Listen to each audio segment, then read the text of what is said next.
여호와께서 이미 너희를 택하사 그 앞에 서서 수종들어 그를 섬기며 분향하게 하셨느니라. 아멘. 최다희 목사님, 윤은혜 사모님 특별 찬송해 주시겠습니다.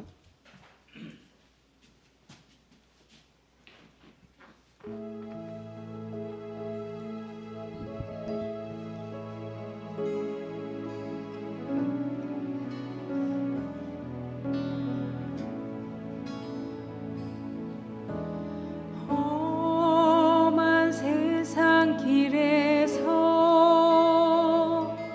방황하고 헤매일 때 눈물 흘리시며 내게 오라 부르신 주님 흘리신 눈물 마른 영혼을 적시며 목매여 부를 때 용서의 손 날 잡으셨네.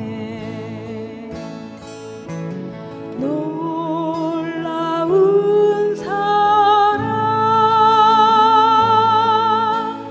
그 크신 은혜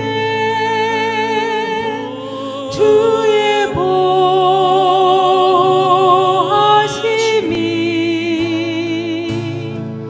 늘 함께 하시네. 때론 어둠의 길에서 때론 고난의 길에서 힘들어 지치고 헤맬 때 인도해 주시네. 놀라운 사랑 그 크신 은혜 주의 보호하심이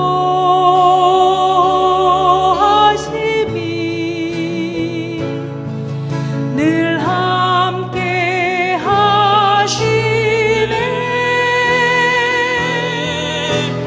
때론 어둠의 길에서 때론 고난의 길에서 힘들고 지치고 헤맬 때 인도해 주시네.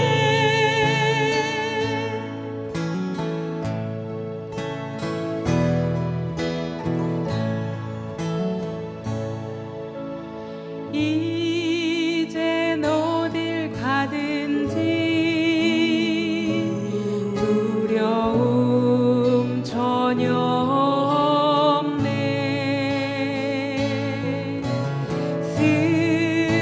승리의 주께서 항상 인도하여 주시네. 승리의 주께서 항상 인도하여 주시네.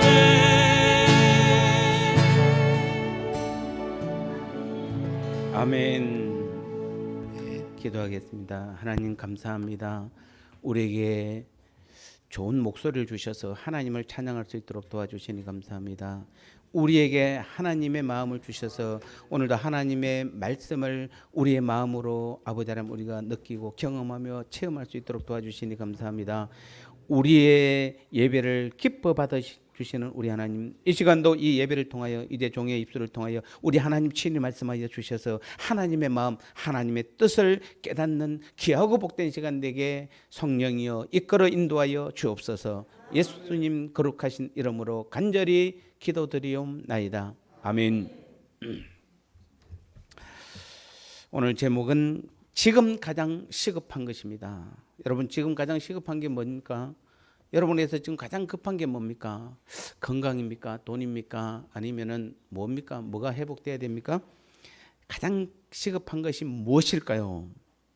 사실 오늘 이 본문의 말씀은 우리가 구약은 여러분이 구약에 누구 왕 이름 다 굳이 외울 필요 없고 시대적으로 어떤 일이 있었는지 여러분 사실은 알 필요 없습니다. 크게 중요하지도 않습니다.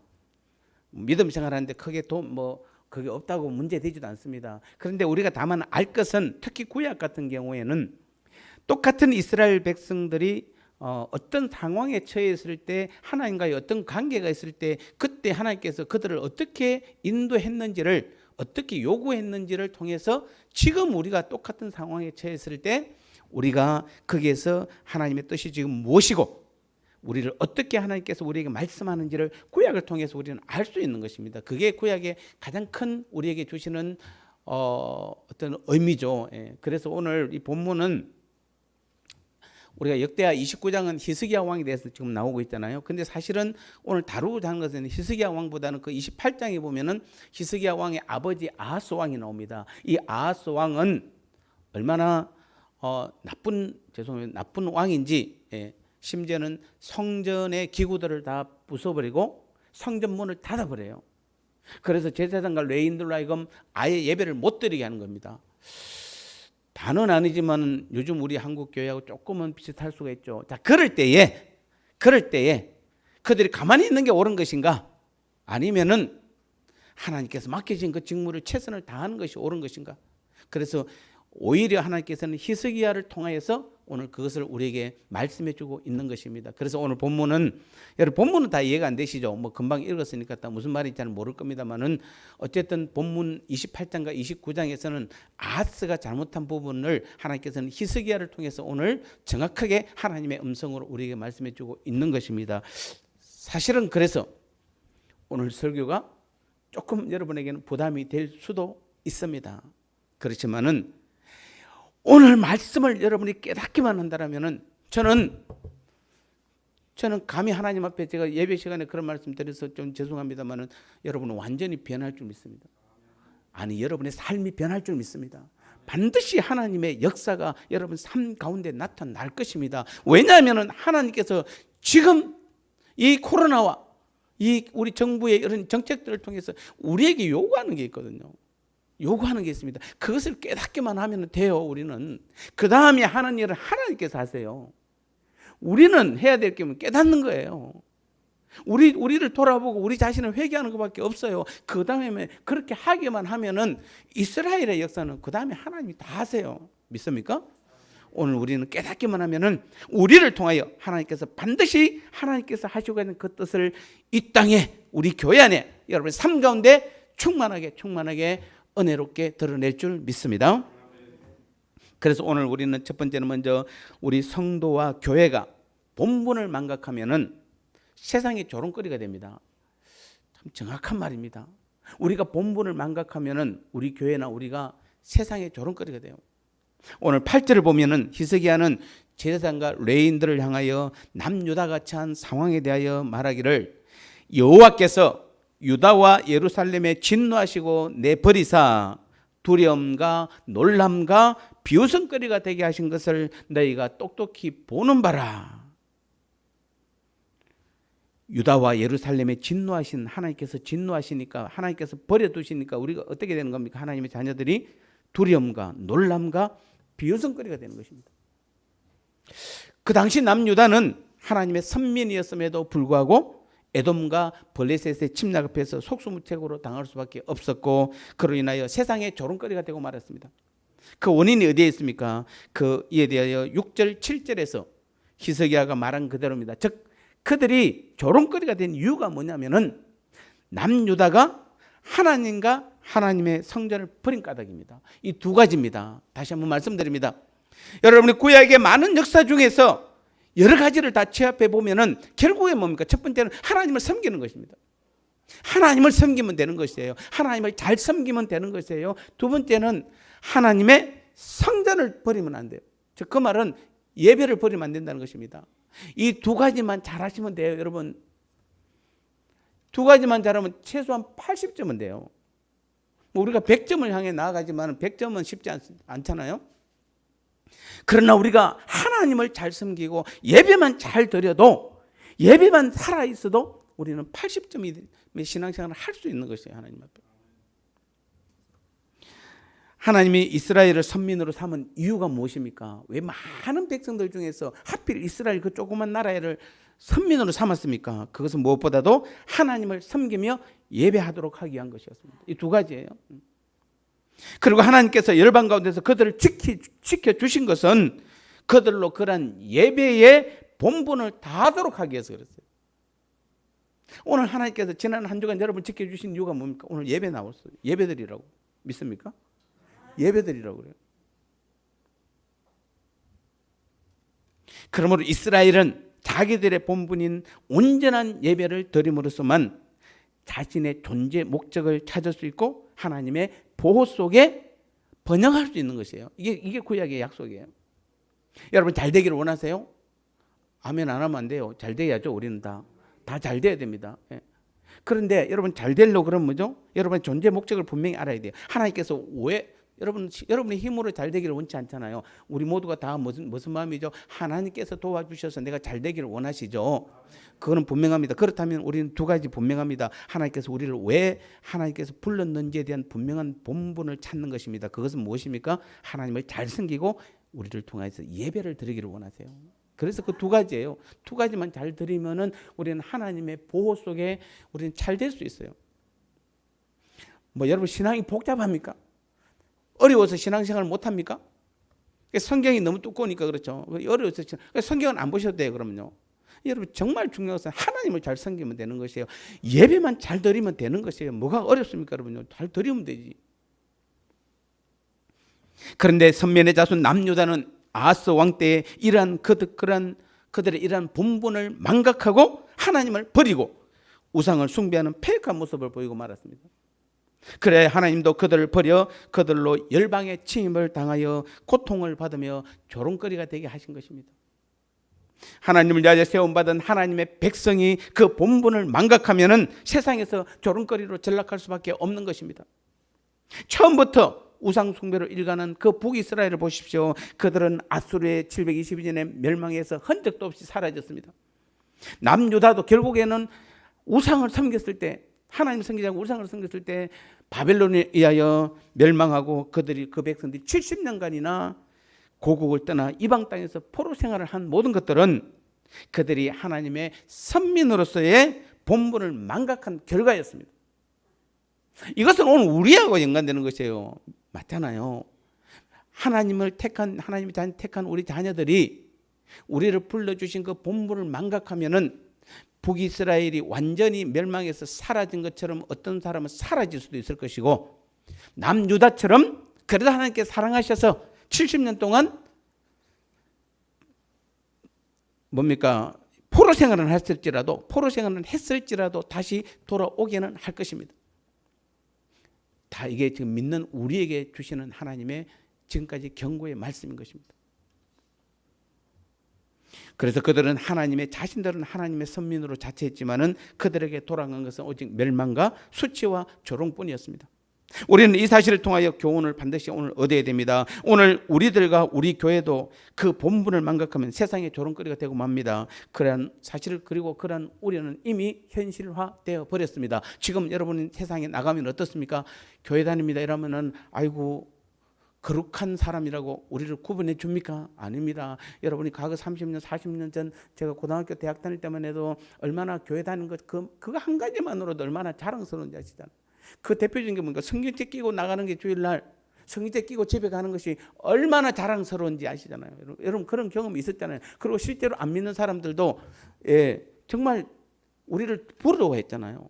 말은 안 해도 부러워했죠. 근데 지금 어떻습니까? 성경책 끼고 아무도 안 다니잖아요. 혹시 오늘 교회 오실 때 성경책 끼고 오신 분? 아무도 안 계시죠? 예. 집에 가실 때 아무도 안 끼고 가실 거죠? 예. 이미 우리는 어떻게 보면은 하나님의 백성들이지만은 귀한 하나님의 말씀을 우리는 이미 들고 다닐 수 없을 정도로 비난과 조롱의 대상이 되어 버렸습니다. 오늘날 교회와 성도들은 세상에서 존경과 흠모의 대상이 아니라 멸시의 대상으로 전락해 가고 있는 것입니다.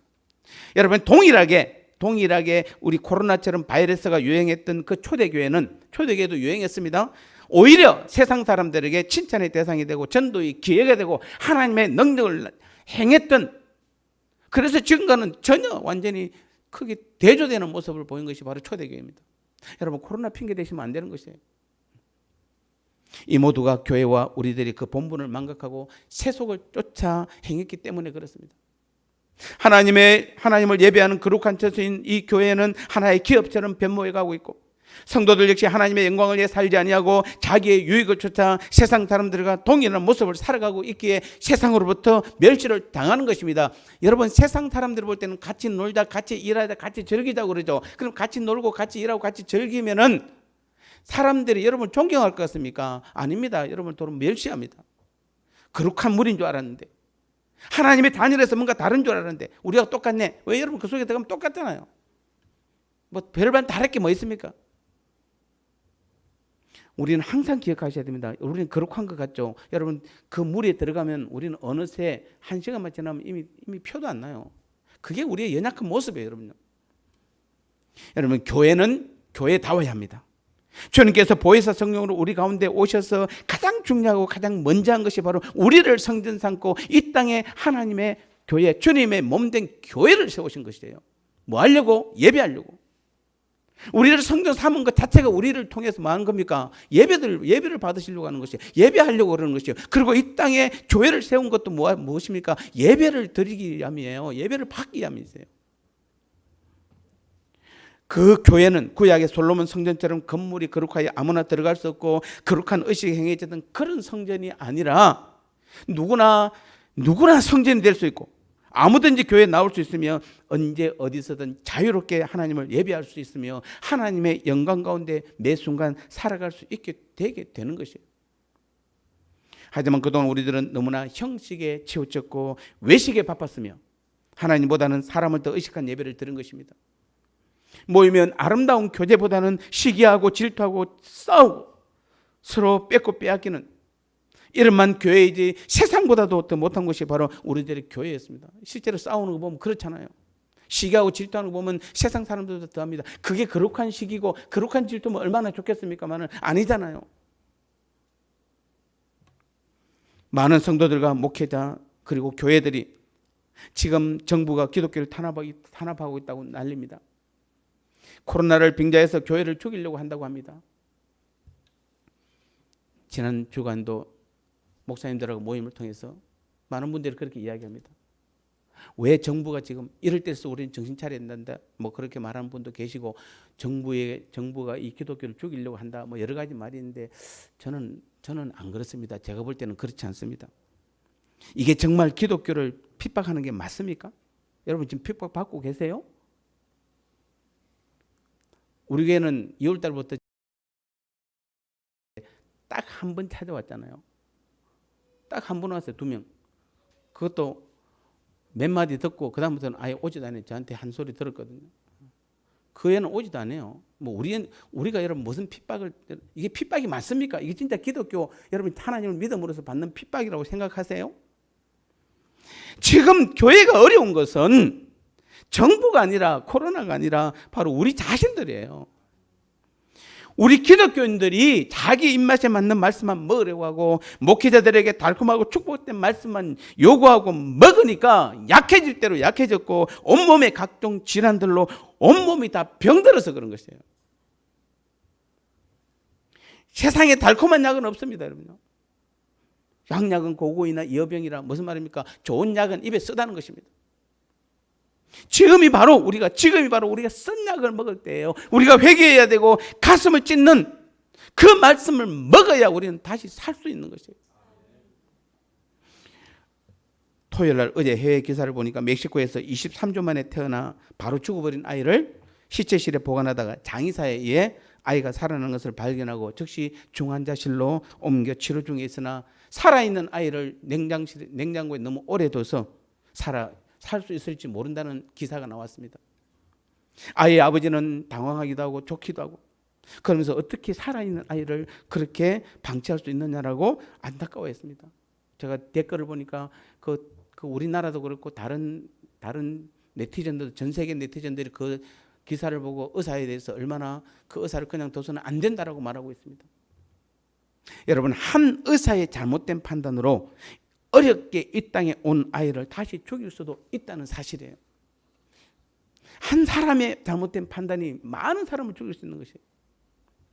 지금은 우리는 한국교회를 다시 살리려는 하나님의 마음과 그 뜻을 헤아릴 때인 것입니다.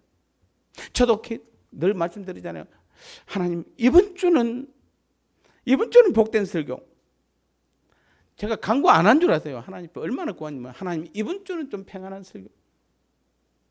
성도들의 좀 삶에서 좀 도움이 되는 설교를 하고 싶습니다라고 본문을 잡았는데 어느 순간에 가다 보면은 다 써놓고 보면은 똑같은 하나님의 음성이에요. 똑같은 하나님의 음성. 특히 이번 주간은 어제도 제가 마치고 집에 갔는데 답답한 하나님의 마음을 저는 느꼈어요. 하나님이 말씀을 주고도 답답해합니다. 왜 하나님께서 지금 이 땅에 코로나를 주셨고 정부로 하여금 예배를 자꾸 간섭하게 만드는지에 대해서 성도들이 한국교회 성도들이 깨닫지 못하고 있으니까 오히려 그것을 지금 어디로 돌립니까? 지금 그 원인을 정부에 돌리고 있고 코로나에 돌리고 있으니까 하나님께서 원래 주신 목적하고 지금 잘 안 맞는 것입니다.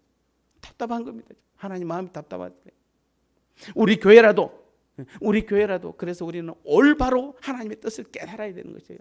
우리가 뭐 그렇게 할 게 있습니까? 하나님의 뜻만 깨달으면 되잖아요. 하나님 뜻만 알면은 그대로만 가면 되는 것이에요. 그리고 뜻만 깨달으면 하나님께서 그 일을 인도해 가세요. 우리의 힘으로 하는 거 없잖아요. 우리의 노력으로 하는 거 없어요. 여러분, 아무도 보지 마시고 누구도 탓하지 마시기 바랍니다. 나만 바라보세요. 내 죄를 돌아봐야 하고 내가 지금 주님 안에 있어야 하는 것입니다. 그 일을 위해서 어떤 아픔도 고난도 손해도 감수하셔야 됩니다. 영상 예배 드리고 정규 예배가 없어졌다고 기뻐하고 편안하고 게을르면은 하나님께서 주신 황금과 같은 기회를 놓치고 마는 것이에요.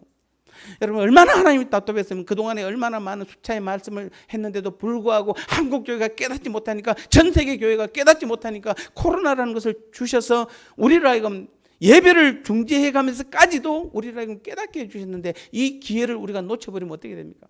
또 다음에 이런 기회가 안 오면 이제는 우리는 완전히 세상으로 나가버리게 되는 것이에요. 오늘 이번 기회를 주신 이 황금과 같은 기회를 여러분 놓치지 마시기 바랍니다.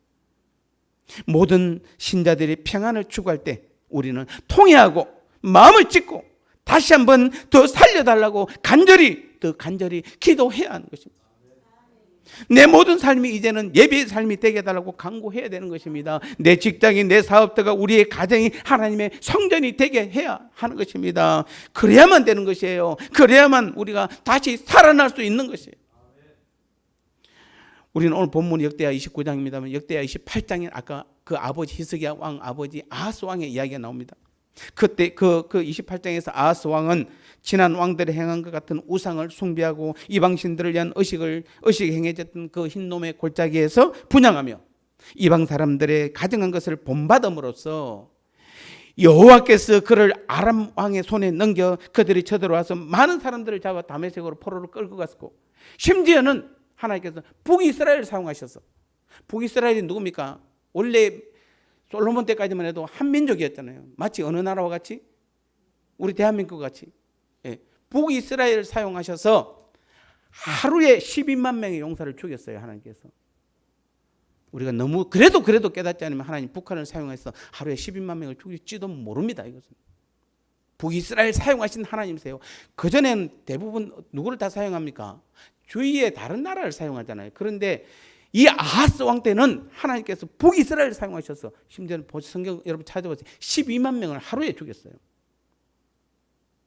한 사람 왕의 선택이 잘못된 선택으로 인해서 그가 우상을 숭배했을 때. 그래서 저는 늘 요즘은 더 두르고 떨리는 것입니다. 여러분이 원든 원치 않든 하나님이 원하는 것을 할 수밖에 없는 것입니다. 아직도 여러분 교회 건물을 보고 신앙생활 하세요? 아직도 사람을 보고 신앙생활 하십니까? 사람이 많은 데 가야 됩니까? 건물이 훌륭한 데로 가야 됩니까? 아닙니다. 여러분이 어디에 있든지 그것은 중요한 것이 아니에요. 이 모든 것이 바로 왜 이렇게 됐습니까? 여호와를 버렸기 때문이라고 28장 역대하 28장 6절에서 분명히 기록하고 있습니다.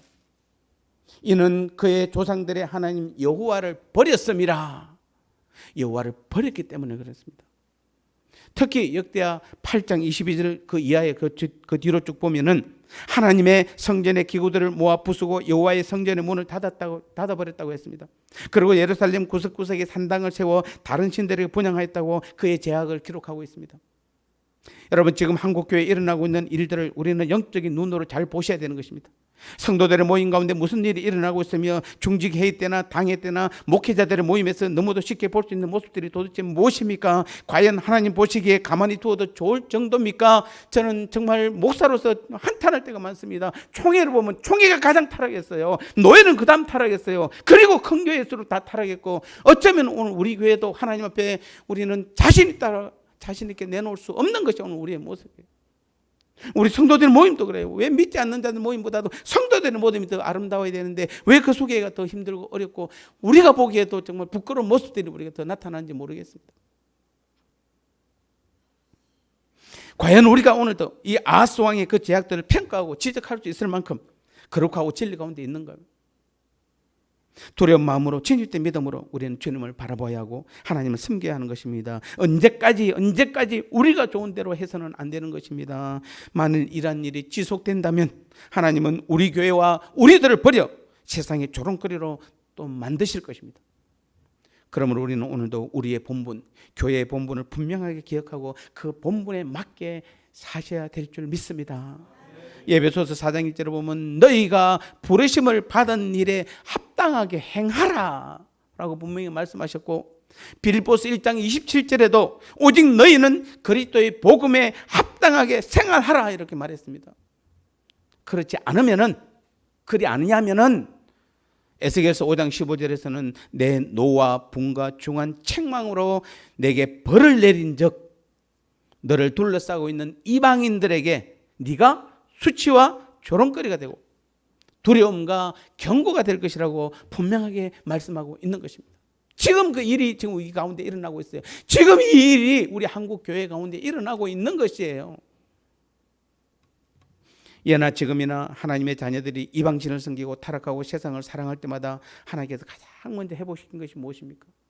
우리는 아셔야 돼요. 우리는 구약을 읽다 보면 그런 게 많이 나오잖아요. 구약 백성들이 이스라엘 하나님을 떠날 때마다, 그리고 우상신을 섬길 때마다 그들이 하나님의 벌을 받고 나면 그 다음에 하나님께서 그들을 회복시킬 때 가장 먼저 하는 것이 무엇입니까? 바로 무너진 성전을 재건하는 것이에요. 여러분은 지금 무너진 성전이 어디입니까? 내 안이잖아요. 내 안이에요. 내 안에서 무너진 성전이 먼저 회복돼야 되는 것이에요. 그리고 예배인데 이 살아있는 영적인 예배, 즉 우리가 삶 가운데서 예배를 회복시키기를 원하시는 것이에요. 우리는 지금 다시 한번 가장 먼저 해야 될 것이 내 안의 성전에서 예배가 회복돼야 돼요. 그래서 여러분, 하나님 그것이 원하는 거니까, 내 안은 날마다 성전이니까 여러분 한 1년 365일 24시간 내내 뭐합니까? 내 안의 성전은 예배의 삶이 돼야 되는 것이에요. 이것이 회복돼야 되는 것이에요. 여러분, 다른 거 보지 마세요. 우리 교회도 보지 마세요. 다른 옆 사람 보지 마세요. 심지어는 가족도 보지 마세요. 여러분 먼저, 내 자신이 먼저 회복돼야 된다는 것이에요. 하나님 그걸 요구하세요. 그런데 왜 하필 많은 것 중에 예배가 회복돼야 됩니까? 기도도 있고 말씀도 있고 회개도 있는데 왜 예배일까요? 예배는 하나님이 직접 역사하시고 하나님이 가장 기뻐하는 것이기에 성전에서의 예배를 통해 모든 일들을 하시는 하나님의 방법이에요. 하나님 그렇게 일하세요. 언제? 예배 때. 그래서 신앙의 가장 기본이 무엇입니까? 하나님을 섬기는 데서 가장 기본이 예배인 것입니다. 일단 여러분, 죽어가는 사람을 어떻게 해야 됩니까? 일단 먹여놓고 봐야죠. 죽어가는 사람한테 다른 원인을 왜 죽었냐고, 왜 죽어갔냐고 물어볼 필요가 없어요. 뭐부터 해야 됩니까? 일단은 먹여야 돼요. 일단 먹여놓고 봐야 돼요. 우리는 예배부터 빨리 회복해놓고 보셔야 돼요. 다시 말씀드립니다. 우리는 이 현장 예배는 회복돼야 됩니다. 그러나 더 중요한 것은 뭡니까? 내 안에 있는 예배가 회복돼야 돼요. 내 삶이 예배가 회복돼야 되는 것이에요. 예배가 죽으면 여러분 다 죽습니다. 그래서 예배는 죽어가는 우리의 영을 살리는 가장 우선한 것입니다. 왜 예배에 목숨을 걸고 예배를 가장 소중히 여기는지를 우리는 잘 아셔야 되는 것입니다. 하나님은 예배 시간에 그 기도를 받으시며 예배 시간에 하나님의 비밀을 말씀하시고 예배 시간에 그 회개를 온전히 받아 어떠한 죄도 다 씻어 주시는 것입니다. 예배 시간에 복을 주시며 예배 시간에 문제를 해결하시며 예배하는 자에게 그 눈을 고정시키시는 하나님이십니다. 그래서 하나님의 가장 큰 복을 받고 가장 인정받는 사람들의 공통 특징이 바로 무엇입니까? 예배를 잘 드리는 사람들이에요. 다 예배를 잘 드리는 사람들이에요. 여러분, 그 예배를 원하셔서 하나님께서는 코로나를 보내서 교회 문을 닫았는데도 형식적인 예배, 억지의 예배를 거부하시고 삶 가운데서 참된 예배를 요구하셔서 코로나를 보냈는데도 불구하고 오히려 그 예배를 등한시하고 세상 일을 하며 즐기고 내 마음대로 예배하고 있다면 우리는 더 중한 병에 걸릴 것입니다. 여러분, 지금 편안하라고 지금 영상 예배 드리는 거 아니잖아요. 그동안 여러분 편안하라고 사실은 좀 편했습니다. 맞죠? 저도 제가 목회하면서 진짜 소원이 새벽 기도 안 했으면 좋겠다 했는데 얼마나 오랜 참 편안하죠. 사실은 편안합니다. 솔직하게 편안합니다. 새벽을 안 나오니까. 그리고 그냥 내가 원할 때 언제든지 기도하면 되잖아요. 내가 원하는 시간에 그냥 일어나면 기도하고 걸어가면서 기도하고 세수하면서 기도하고 뭐 일하면서 기도하고 공부하면서 기도하고 밥 먹으면서 기도하고. 여러분, 밥 먹을 때 기도하면 그 다음에 밥 먹을 때는 기도 안 하잖아요. 밥 먹으면서도 기도하는 것이에요. 모든 삶이 그냥 기도잖아요. 새벽 기도가 안 되니까 뭐죠? 모든 삶이 기도로 바뀌는 거잖아요. 그렇게 돼야 되는 것이에요. 우리가 현장 예배를 못 드리니까 뭡니까? 모든 삶의 현장이 다 예배의 현장이 돼야 되는 거죠. 하나님이 원하는 것은 그런 것이에요. 지금부터라도 우리 교회부터라도 여러분 변해야 됩니다. 온전한 주일 예배를 드려야 됩니다. 매일 아침 영상 말씀을 여러분 예배의 말씀으로 드려야 되는 것입니다. 우리는 모든 삶이 예배가 되어야 됩니다. 삶의 예배를 다시 회복해야 되는 것입니다. 말씀의 회복의 역사가 나타나야 되는 것입니다. 어떤 근사님이 그렇게 말했답니다. 기독교 방송을 틀어하고 설교를 듣는데 기독교 방송 틀으면 5개 채널이 그냥 1년 하루 중에서 그냥 80%는 다 설교밖에 안 하잖아요. 다른 프로그램 만들지도 않아요. 그냥 다른 교회 찍어놓은 거 그냥 그대로 보내기만 보내. 이 채널 틀면 설교, 저 채널 틀면 설교. 그래서 그 권사님 고백이 평생을 잘생겼던 권사님이고 그 설교 듣느니 차라리 트로트 듣는 게 더 낫겠다. 진짜입니다. 그 고백이에요. 설교가 트로트보다 못하답니다. 그런 설교 듣니? 여러분, 반드시 말씀의 회복의 역사가 우리 가운데 나타나야 되는 것입니다. 살아 역사하고 능력이 되는 말씀으로 내게 나타나야 되는 것이에요. 그래서 우리는 오직 하나님만 바라보셔야 돼요. 날마다 주님과 함께 살아가셔야 됩니다. 그래야만 하나님과 세상 사람들로부터 칭찬받고 인정받는 능력들이 날마다 우리 삶 가운데 나타날 줄 믿습니다. 이 귀한 믿음의 삶을 살아가는 저 여러분 되시기를 주님의